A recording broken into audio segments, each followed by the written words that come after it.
Cuando el mundo se apaga, las historias cobran vida. Estás en Creepy Podcast, el lugar donde las leyendas se convierten en el mejor fondo para tus noches. Baja las luces, ponte cómodo y suscríbete y activa la campana para encontrar el miedo en cada noche. Buenas noches. O días, o lo que sea que marque el reloj donde quiera que estén. Porque aquí, en mi mundo, el tiempo es una niebla densa y el sol un rumor distante. Mi nombre es John Carter. Y sí, fui vigilante de seguridad en el Área 51. No tengo tatuajes de alienígenas ni una colección de recuerdos de abducciones. Solo cicatrices. Cicatrices que no se ven a simple vista. Era 1998. El aire en el desierto de Nevada era un horno incluso de noche, pero aquí, en la base, era un frío artificial y constante que se te metía en los huesos. El viento fuera, un lamento perpetuo, arrastraba arena fina que se colaba por cada rendija, pintando el mundo de un ocre monocromo. Mi turno empezaba a las 10, el turno de noche, el más largo, el más solitario. Mis compañeros lo llamaban el turno de los fantasmas. El Área 51. Su nombre oficial, Houmia Airport Ground Lake, era una broma interna para los pocos privilegiados que sabíamos la verdad. Un complejo de edificios de hormigón y metal que se extendía bajo tierra como las raíces de un árbol enfermo. Kilómetros de pasillos, laboratorios, y por supuesto, las zonas restringidas. Aquellas de las que no se hablaba. Mi trabajo era rutinario. Patrullar el perímetro exterior con un vehículo blindado, revisar cercas electrificadas, observar con binoculares térmicos el desierto infinito. Los coyotes, los conejos, alguna serpiente cascabel. Nada que justificara el armamento que llevábamos, ni el entrenamiento de élite que nos daban. O eso pensaba yo al principio. La rutina era la armadura contra la paranoia que se respiraba en el ambiente. El silencio, la oscuridad, el aislamiento, eran un caldo de cultivo para la imaginación. Los rumores volaban como las moscas, zumbando en cada rincón. Vimos algo en la zona de oímos voces extrañas en el nivel 7. Uno de los científicos enloqueció después de pasar una semana en el sector 3. Mi primera experiencia de extraña ocurrió al tercer mes. Patrullaba la zona este, un sector especialmente desolado, cuando el sensor de movimiento del vehículo se activó. Un punto rojo parpadeó en la pantalla. Demasiado grande para ser un coyote, demasiado errático para un vehículo. Reduje la velocidad y enfoqué los binoculares térmicos. El desierto nocturno, bajo la luz de la luna menguante, se extendía como un lienzo cubierto de polvo de estrellas. Y allí, a unos 300 metros de la valla, había algo. Una silueta alta y delgada. Se movía con una fluidez que no era humana, como si sus articulaciones no se doblaran de la misma forma que las nuestras. No caminaba, flotaba. No tenía una forma definida, sino que parecía vibrar, distorsionando el aire a su alrededor. Mi corazón empezó a latir con la fuerza de un tambor de guerra. Control, aquí Delta 7. Tenemos un posible intruso en el sector este, coordenadas 34.78.12. Silueta no identificada, moviéndose erráticamente. Mi voz sonaba más tranquila de lo que me sentía. La respuesta llegó con una calma inquietante. Delta 7, recibido. Mantenga posición, no interactúe. Un equipo de contención se dirige a su ubicación. ¿Equipo de contención? Para un solo intruso. No me dio tiempo a decir más. Un jeep negro, sin distintivos, apareció de la nada en el horizonte, levantando una nube de polvo. Se detuvo a unos 20 metros de la silueta. De él bajaron 4 hombres vestidos de negro, sin cascos ni insignias. Sus movimientos eran precisos, casi robóticos. Llevaban algo en las manos, algo que brillaba débilmente bajo la luna. No vi lo que hicieron exactamente. La silueta pareció desvanecerse, como si se disolviera en el aire. Los hombres de negro se quedaron allí unos segundos, y luego volvieron al jeep, que se alejó tan rápido como había llegado. Ni un sonido. Ni un rastro. Cuando llegué al punto donde había estado la silueta, solo encontré arena y el eco de mi propia incredulidad. Delta 7, reporte de situación, preguntó Control. Negativo, Control. El intruso ha desaparecido. No hay rastro. El equipo de contención no ha dejado ningún informe. Hubo un silencio del otro lado. Un silencio que conocía bien. El silencio que te decía que no debías preguntar. Recibido, Delta 7. Regrese a la rutina. Olvídese de este incidente. Y así, la noche continuó. Pero yo ya no era el mismo. La armadura de la rutina se había roto. La paranoia había encontrado una grieta, y el frío del desierto ya no me parecía el único frío que se me metía en los huesos. El Área 51, pensé, no era solo un lugar. Era una boca abierta, y yo estaba de pie en su umbral. Después del incidente en el desierto, mi turno de noche se convirtió en una tortura. Cada sombra, cada movimiento distante en la pantalla térmica, me hacía sudar frío. Había visto algo, y lo más inquietante, era que nadie en el control quería hablar de ello. La orden era olvídelo. Como si mi cerebro fuera un simple disco duro que se pudiera formatear. Unos días más tarde, me asignaron a la seguridad interna. Adiós al aire fresco, o lo que fuera que se considerase fresco, en el desierto, adiós a la luna y las estrellas. Ahora mi universo se reducía a los pasillos subterráneos del nivel 4. Un laberinto de paredes de hormigón reforzado y acero, iluminado por una luz de neón monótona que zumbaba perpetuamente. El aire, pesado y estéril, olía a ozono y a metal oxidado. El silencio aquí abajo no era el eco del desierto, era un vacío absoluto, tan denso que parecía presionar contra los tímpanos. Mi nueva rutina era recorrer los pasillos del nivel 4, verificando la identidad de los científicos, monitoreando las cámaras de seguridad y asegurándome de que las puertas de las zonas restringidas permanecieran cerradas. Estas zonas eran las que nos habían prohibido siquiera mencionar en el entrenamiento. Se les conocía solo por letras del alfabeto. Yo tenía a mi cargo la zona C y la zona E. Nadie entraba ni salía de la zona E, al menos no durante mi turno. La zona C, sin embargo, tenía algo de actividad. Un hombre entraba y salía cada noche. El Dr. Aristorne. Un hombre de unos 60 años, con el cabello escaso y desordenado. Siempre llevaba un maletín de cuero gastado y una mirada que oscilaba entre la profunda concentración y el terror silencioso. Nunca me miraba a los ojos. Su pase de seguridad siempre se iluminaba en verde sin titubear. Una noche, cerca de la 1, me lo encontré fuera de la puerta blindada de la zona C. Estaba de espaldas a mí, el maletín abierto. De él salía un leve resplandor azulado. Estaba hablando solo, murmurando cosas incomprensibles. Cuando me vio, se sobresaltó y cerró el maletín de golpe, como si fuera el objeto más valioso de la Tierra.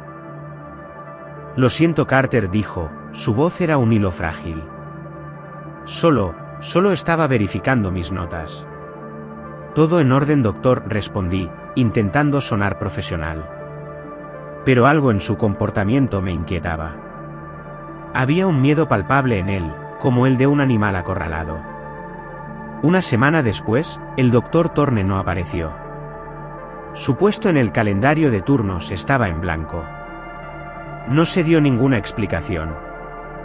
Su ausencia fue ignorada por completo, como si nunca hubiera existido. Este tipo de desapariciones eran comunes, según los murmullos, pero esta me impactó. Había hablado con él. Había visto el miedo en sus ojos. Me pregunté qué había dentro de ese maletín. El clímax de esa semana de turno llegó una noche. La alarma de una de las puertas de la zona E se activó. Un pitido seco y agudo que perforó el silencio absoluto del nivel 4. Me congelé. La zona E. La zona de la que nadie hablaba, la que nadie visitaba. En mi panel de seguridad, un punto rojo parpadeaba sin cesar. La puerta no se había abierto, pero algo estaba activando el sensor. Algo estaba presionando contra ella. Mi corazón se disparó. Me acerqué con cautela, la mano en mi arma. No había cámaras que apuntaran directamente a esa puerta, solo una que cubría el pasillo a distancia. Las imágenes mostraban el pasillo vacío.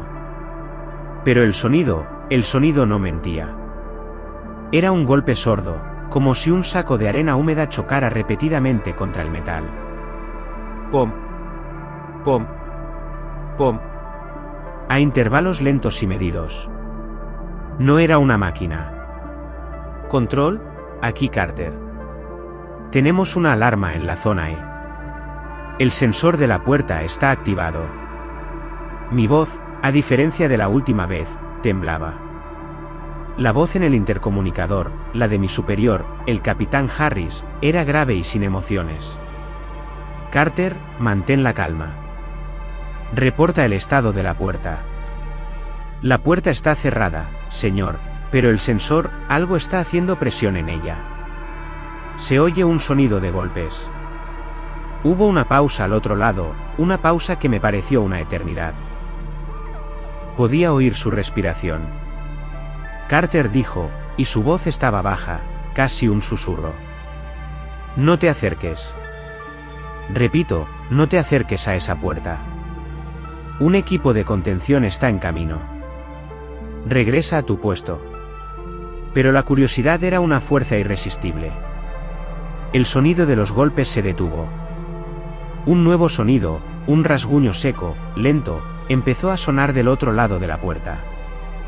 Era el sonido de uñas, o algo similar, arrastrándose por el metal. Un escalofrío me recorrió la columna vertebral. Aún con el miedo clavado en el pecho, me acerqué a la puerta, mi linterna en alto. El metal relucía débilmente bajo el neón. Y en la superficie, en la gruesa capa de acero de la puerta, un rastro apareció. No eran rasguños, no. Era una línea fina, perfecta, trazada en el metal, como si lo hubieran cortado con un láser. Era una letra. Y luego, mientras la miraba, un nuevo rasguño comenzó a hacerse visible. Bajo la A, otra línea se dibujaba lentamente. Una línea que terminaba en un círculo. Era una O. Estaban escribiendo algo.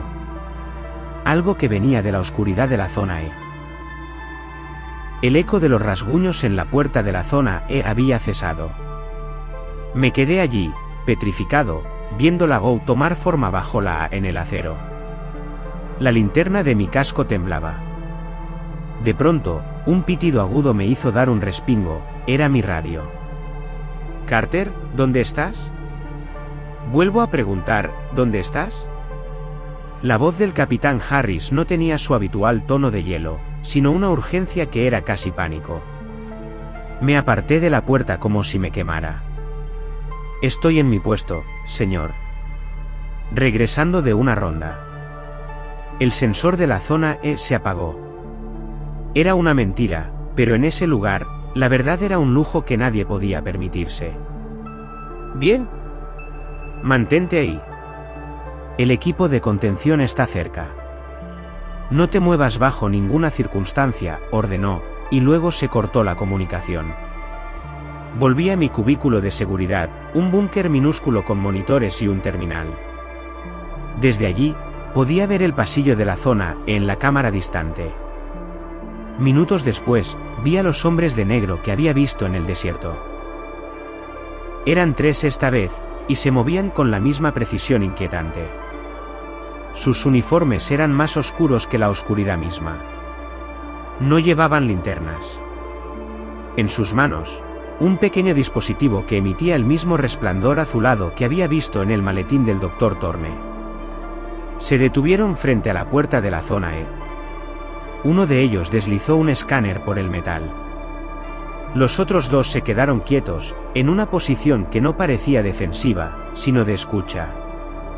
Parecían estatuas, con las cabezas ligeramente inclinadas, como si pudieran oír algo que yo no podía.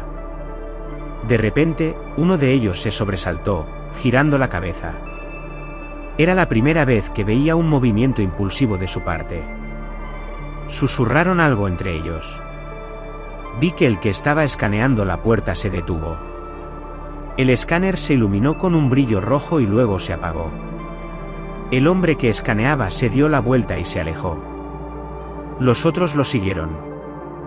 Se marcharon tan rápido como habían llegado, sin dejar rastro, sin dejar constancia. En mis monitores, el pasillo volvió a ser un pasillo vacío. El incidente había sido borrado. Pero yo sabía lo que había visto. Me levanté. No podía quedarme sentado. La curiosidad me corroía. Tomé el desvío más largo para no pasar por el pasillo principal y me acerqué a la puerta de la zona E. El frío del lugar me pellizcaba la piel. Mis manos sudaban. Las letras estaban allí. No las había imaginado. La A y la O. Y junto a ellas, una nueva adición. Una M. AOM. Un sonido de pasos me hizo volver a la realidad. Me agaché detrás de una caja de cables. Eran dos científicos de la mañana, un hombre y una mujer, con sus túnicas blancas. Hablaban en voz baja. «¿Estás seguro de que era Thorne?», murmuró la mujer. No había duda. Estaba alterado, y no tenía su distintivo. Pero lo peor fue que estaba balbuceando sobre el experimento del nivel 7. Ese experimento está en cuarentena. Es por su propia seguridad. Sí, lo sé. Pero sus últimas palabras, justo antes de que lo sedaran, no me las puedo quitar de la cabeza. No están dentro, están fuera, punto. Se alejaron y el pasillo volvió a su silencio artificial. ¿Fue? ¿Que estaba fuera? ¿La entidad que hacía los rasguños? ¿O algo más? Mi mente corría. El doctor Thorne había sido sedado, llevado a no sé dónde, por hablar del experimento del nivel 7. Y mis ojos se posaron en las letras, AOM. Recordé algo del manual de iniciación que me dieron. Un pasaje que todos ignoraban. Mencionaba un proyecto de investigación obsoleto de la década de 1950, un intento de comunicarse con ondas de radio de baja frecuencia con sondas enviadas al espacio. El nombre del proyecto era Operación AOM, Archivo de Ondas Magnéticas. ¿Era una coincidencia? ¿O algo de ese antiguo proyecto estaba todavía en la zona E? Mientras volvía a mi cubículo, una nueva alarma se disparó en mi terminal. Un simple aviso, no una sirena. Indicaba que una puerta de acceso a los niveles inferiores, en una de las zonas menos vigiladas, se había abierto. Un simple fallo del sistema. Nadie le daría importancia. Pero yo lo hice. Y sabía que tenía que averiguar qué estaba pasando. El aviso de que la puerta de acceso a los niveles inferiores se había abierto no era una casualidad. Lo sentí en mis huesos. El doctor Thorne había mencionado el experimento del nivel 7. Las letras en la puerta de la zona E, AOM, se relacionaban con un viejo proyecto de comunicación, y ahora una puerta que llevaba a las entrañas mismas de la base se había abierto sin motivo aparente.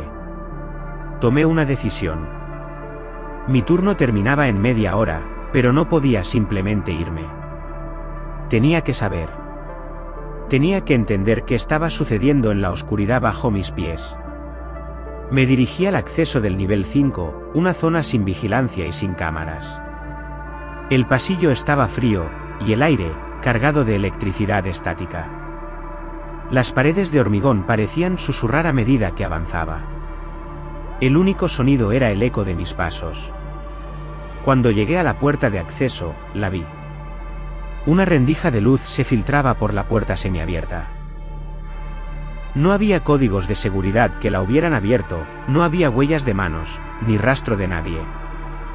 Era como si la puerta simplemente se hubiera movido. Empujé la puerta y me colé dentro. Las luces del nivel 5 estaban apagadas. El único sonido provenía de los ventiladores gigantes que mantenían el aire en movimiento. Un zumbido constante y opresivo. Era como un corazón que late en la oscuridad. La ausencia de luz lo convertía todo en un paisaje irreal.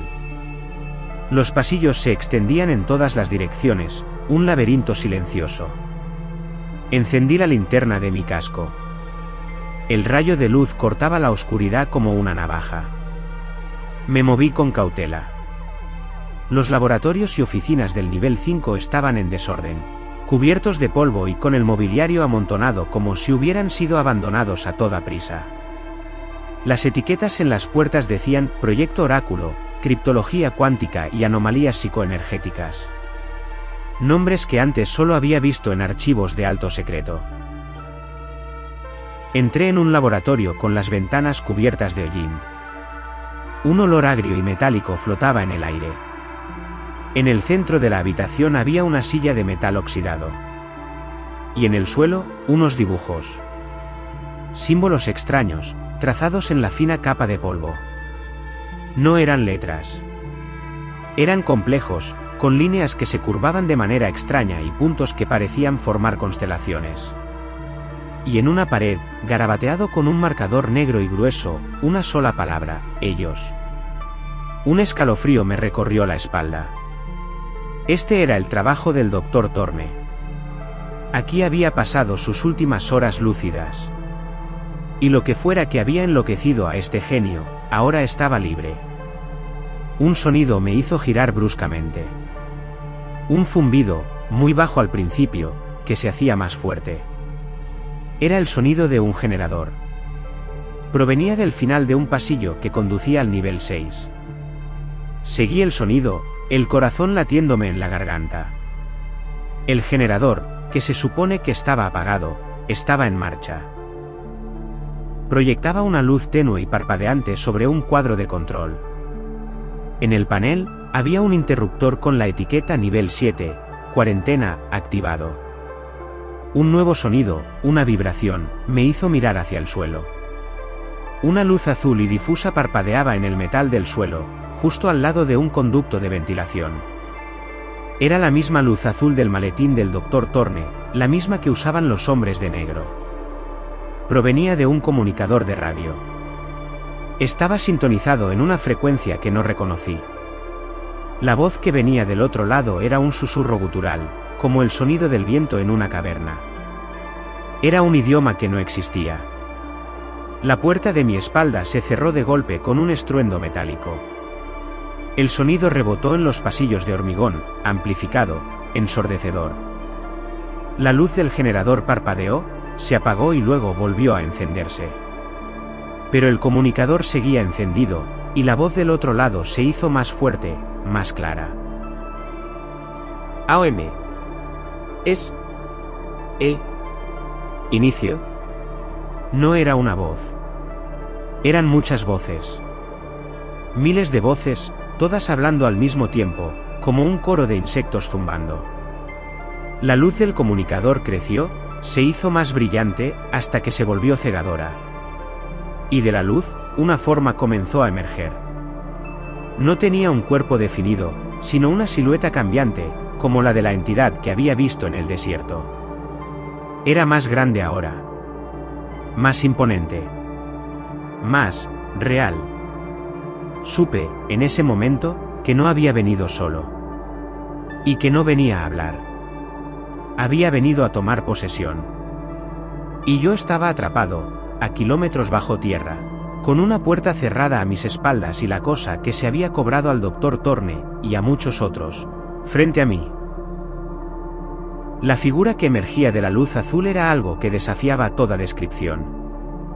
No tenía rostro ni extremidades definidas, pero su forma cambiante sugería la silueta de un ser humano, aunque estirada y retorcida como si estuviera hecha de humo. Emitía un zumbido, un coro de miles de voces susurrando a la vez. No era un sonido que se oyera con los oídos, sino uno que se sentía en los huesos, en la misma conciencia. AOM. Es... Inicio. La frase se grabó a fuego en mi mente. No era una voz que viniera del exterior, sino de mi interior, de mis propios pensamientos. La entidad estaba comunicándose conmigo, no a través del aire, sino directamente. El miedo que sentí no era el de un animal acorralado, sino el de una mente que se derrumba. En un rincón del laboratorio, la linterna de mi casco parpadeó. Era mi única luz. La linterna del casco de un soldado, que se había encontrado en la oscuridad de una base militar. Fue en ese momento que la locura del Dr. Thorne cobró sentido. La advertencia de los científicos que hablaban de él. No están dentro, están fuera. La entidad se movió. No caminó. Se deslizó, como si el suelo fuera un espejo líquido. Y la oscuridad, que había sido mi enemiga hasta ese momento, se convirtió en mi única aliada. La luz de mi casco atrajo la atención de la entidad. El coro de voces zumbó más fuerte, y la forma se acercó a mí. No tenía un plan. Solo un instinto. Sabía que la luz era importante. Mi mente, bajo un estrés indescriptible, recordó algo que el Dr. Thorne había dejado escrito en el polvo, los extraños símbolos y las palabras ellos. No eran símbolos de un idioma alienígena. Eran parte de un circuito. Un circuito de ondas magnéticas. A la derecha del generador, había un panel de mantenimiento de cables. Con un movimiento desesperado, abrí el panel y metí la mano, buscando un cable suelto. Mis dedos se encontraron con un cable grueso. Lo tiré con todas mis fuerzas, y un grupo de fusibles chispeó y se quemó con un olor a azufre. La luz parpadeó y se apagó por completo. La oscuridad fue absoluta. El zumbido de la entidad se detuvo. Por un instante, solo hubo silencio. El silencio del que tanto me quejé en el desierto. El silencio que ahora era mi única salvación. La entidad, que se alimentaba de la luz, se había quedado sin su fuente de poder. O al menos, eso pensaba yo. El comunicador de radio, la única cosa que emitía luz, se encendió de nuevo. Y la entidad, la forma retorcida que había visto en la oscuridad, se deslizó hacia la radio, atraída por su luz. Mi turno terminaba pronto, y mi superior, el capitán Harris, había ordenado que no me moviera. Pero la verdad es que ya no tenía un superior. Las reglas, las órdenes, las rutinas, todo había sido devorado por la oscuridad. La única opción era huir. Y escapar era mi única misión. Corrí. Corrí en la oscuridad, guiado solo por la luz de mi casco y el zumbido de la radio. No me atreví a mirar atrás. El eco de mis propios pasos era la única prueba de que todavía estaba vivo. Llegué a la puerta de salida, la abrí con mi tarjeta de acceso y la cerré de un portazo detrás de mí.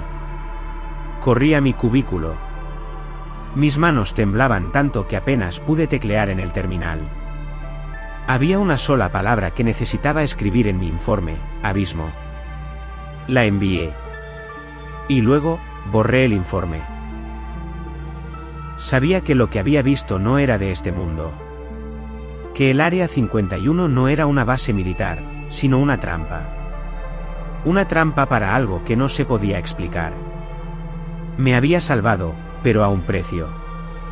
A un precio tan alto, que nunca volvería a ser el mismo.